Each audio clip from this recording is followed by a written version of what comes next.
Hi எல்லாருக்கும் வணக்கம். இன்றைக்கி லன்ச்சு வந்து சிம்பிளாக என்னென்ன செய்கிறோன்னு பார்க்கலாம் வாங்க. ஃபஸ்ட்டு அடுப்பு பற்ற வச்சு பாத்திரம் 2 பாத்திரம் வச்சிடுறேன். சாம்பாருக்கு 1, பொரியலுக்கு 1. பாத்திரம் காஞ்சதும் எண்ணெய் ஊற்றுறேன். கடலை எண்ணெய் தான் யூஸ் பண்ணுவோம் நாங்கள் எப்போவுமே. எவ்வளோ வேணுமோ அவ்வளோ ஊற்றிக்கோங்க. தேவையான அளவு எண்ணெய் ஊற்றிட்டு எண்ணெய் காஞ்சதுக்கப்புறம் கடுகு போடணும். நானும் எங்கள் பாப்பாவும் சேர்ந்து தான் சமைச்சோம்.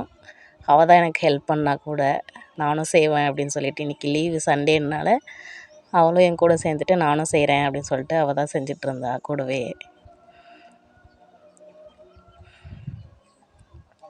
பாப்பா தான் இப்போ எல்லாமே போட்டுட்ருக்கா. கருவேப்பிலை போட்டிருக்கான்.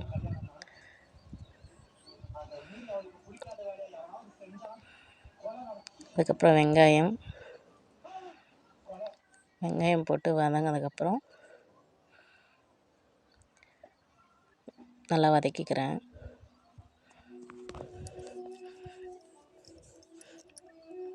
நல்லா வதங்கிட்டு இங்கே இது பொரியலுக்கு குக்கரில் வந்து சாம்பாருக்கு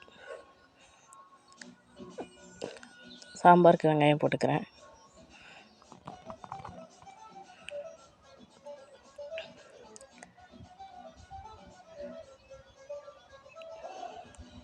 வெங்காயம் நல்லா வதங்கினதுக்கப்புறம் தக்காளி. சாம்பாருக்கு கொஞ்சம், பொரியலுக்கு கொஞ்சம். சௌசௌ சாம்பார் தான் வைக்கிறோம். சிம்பிளாக எப்படி செய்கிறதுன்னு பார்க்கலாம் இன்றைக்கி. இந்த பக்கம் வந்து மஞ்சள் பூசணிக்காய், பரங்கிக்காயின்னு சொல்லுவாங்கள்ல, அதுதான் பொரியல் இன்றைக்கி. பாப்பா தான் போடுறா. அவளுக்கு எனக்கு ஹெல்ப் பண்ணணுன்னா ரொம்ப பிடிக்கும். நான் எனக்கு உடம்பு முடியல கூட நிறைய ஹெல்ப் பண்ணுவாள். நானும் செய்வேன் அவங்க கூட சொல்லிவிட்டு வந்து கூடவே செஞ்சிட்ருந்தா எல்லாமே. இந்த பக்கம் தக்காளி இப்போ தான் வதங்கிட்டுருக்கு. நான் சௌசௌ சேர்த்துடலாம். சௌசௌ சேர்த்து நல்லா வதக்கிக்கணும்.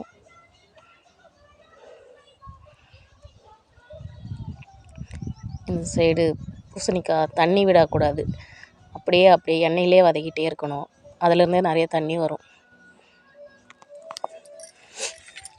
இதில் பாதியாக வெந்ததுக்கப்புறம் பாதி தான் வருமே.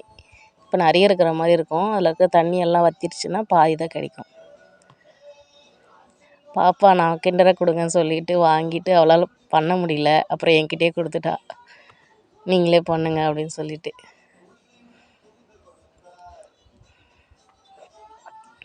இது சௌசௌ நல்லா ஒரு டைம் எண்ணெயிலே கிண்டி விட்டுருவோம்.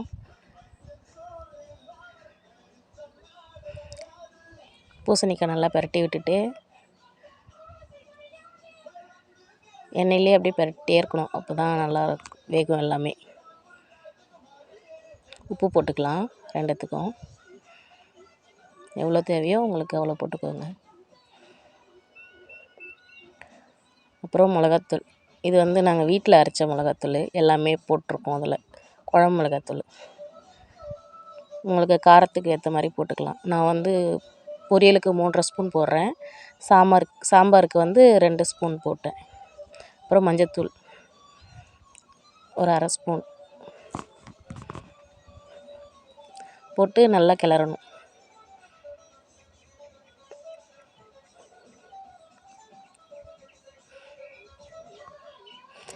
இப்போ பாப்பா தான் வீடியோ எடுத்தா. ஆட்டி எடுத்துகிட்டே இருந்தா. அவளுக்கு அவ்வளோதான் தெரியும்.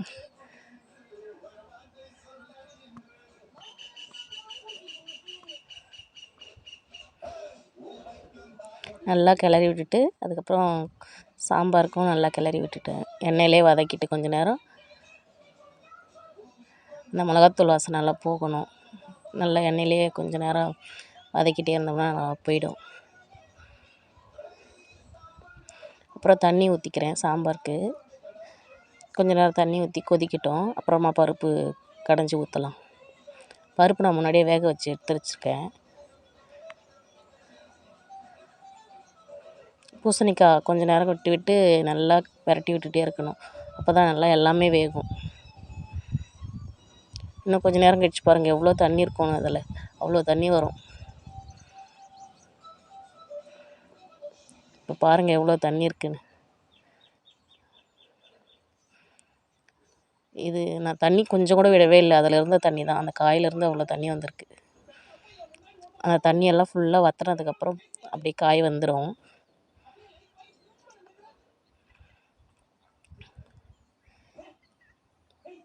இங்கே வந்து குழம்பு கொதிக்குது, பருப்பு கடைஞ்சி வச்சுருக்கேன், பருப்பு தண்ணி ஊற்றிடலாம்.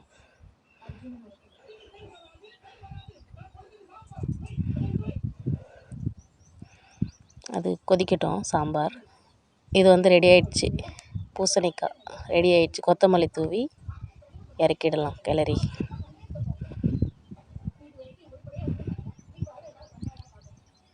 நல்லா வெந்துடுச்சு பாருங்கள். இதில் வேணும்னா நீங்கள் லாஸ்ட்டாக இப்போ இறக்குறப்ப வேர்க்கடலையை வந்து வறுத்துட்டு மிக்சியில் பொடி பண்ணி சேர்த்துக்கலாம், நல்லாயிருக்கும் டேஸ்ட்டு. நான் இன்றைக்கி சேர்க்கலை, அப்படியே வச்சுட்டேன். வெந்துடுச்சான்னு பாருங்கள், நல்லா வெந்திருக்கு. அவ்வளோதான், பரங்கிக்காய் பொரியல் சிம்பிளாக ரெடி ஆயிடுச்சு.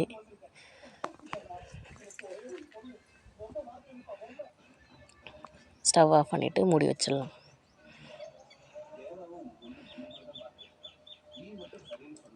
இந்த பக்கம் சாம்பார் கொதிக்குது, புளி தண்ணி வந்து கரைச்சி எடுத்து வச்சுருக்கேன், அதை சேர்த்துடலாம்.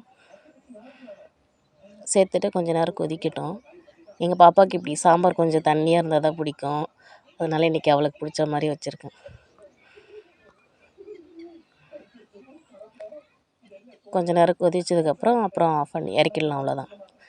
மாடு வந்து வெயிலில் இருந்தது, மதியம் ஆயிடுச்சு, சரி வந்து கூட்டிகிட்டு போகலாம், நேரில் கட்டலான்னு வந்திருந்தேன்.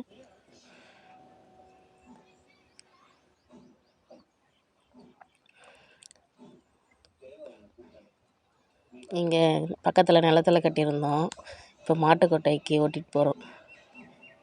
சரியான வெயில், எங்கேயுமே நிழலே இல்லை, மரம்லாம் வெட்டிடவே நிழல் இல்லாமல் இருக்குது. சரி கொட்டாயில் ஓட்டிகிட்டு போய் கட்டிடலான்னு சொல்லிட்டு ஓட்டிகிட்டு போகிறேன்.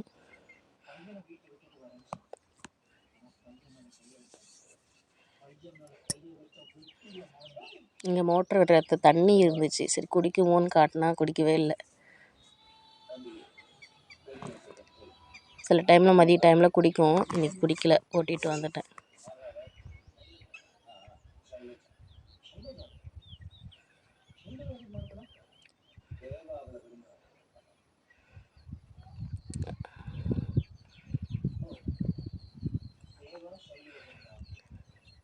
அங்கே தூரமாக இருக்குது, அதுதான் எங்கள் மாட்டுக்கொட்டை. அந்த சைடு இருந்தது எங்கள் வீடு. இங்கே ஓட்டிகிட்டு வந்து கட்டிட்டு, இங்கே 2 பசுமாடு ஏற்கனவே கொட்டாயில் இருந்தது, இது எங்கள் கன்றுக்குட்டி. எல்லாத்துக்குமே கடலக்கொடி போட்டுட்டு நான் வீட்டுக்கு போயிட்டேன். சாப்பிட்லாம், டைம் ஆயிடுச்சு அப்படின்னு சொல்லிட்டு, பாப்பாவும் பசிக்குதுன்னு சொல்லிகிட்டே இருந்தாளா, சரி நீ வாம்மா அப்படின்னு சொன்னான். சரி மாடு கட்டிட்டு வந்துடுறேன்னு சொல்லிட்டு வந்தேன். கடலக்கொடி போட்டுட்டு நான் வீட்டுக்கு போகிறேன். எல்லாத்துக்கும் போட்டாச்சு, சரி சாப்பிடட்டோன்னு சொல்லிவிட்டு நான் வந்துட்டேன். இங்கே வந்து பாப்பாக்கும் நானும் உட்காந்து சாப்பிட்டுட்டு இருந்தோம். வாங்க சாப்பிட்லாம். வீடியோ பிடிச்சி